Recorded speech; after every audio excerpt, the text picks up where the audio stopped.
জাতিকে শোষণ করে 10 টাকায় কেজি চাউল 40 টাকা হলো, 30 টাকা লিটার তেল 100 টাকা হলো, আর 2 লক্ষ টাকা কাঠা জমি 50 লক্ষ টাকা হলো, আর আপনার 20 টাকা কেজি রড 100 টাকা হলো, আর প্রত্যেকটা জিনিসই একবারে মানুষের আয়ত্তের বাইরে চলে গেল। দুঃখিত, আপনাকে কি দিয়ে বুঝায়? আল্লাহ রাসূল বলছেন যে নারী নেতৃত্ব হারাম। বাংলাদেশের মাটিতে যদি একজন মেয়ে মানুষ মেম্বার হয়, বাংলাদেশের মাটিতে যদি একজন মেয়ে মানুষ মেম্বার হয়, বাংলাদেশের মাটিতে যদি একজন মেয়ে মানুষ মেম্বার হয়, সারা দেশে গজব নাজেল হবে, সারা দেশে গজব নাজেল হবে, সারা দেশে গজব নাজেল হবে।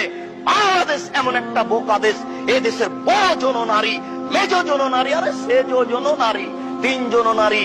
এদেশের গজব ঠেকানোর পথ কি হতে পারে? এদেশে গজব নাজেল হচ্ছে, এদেশে গজব নাজেল হচ্ছে, এদেশে গজব নাজেল হচ্ছে। এই 3 নম্বর শ্রেণীর যুবকেরা না বুঝে এসব ছোট ছোট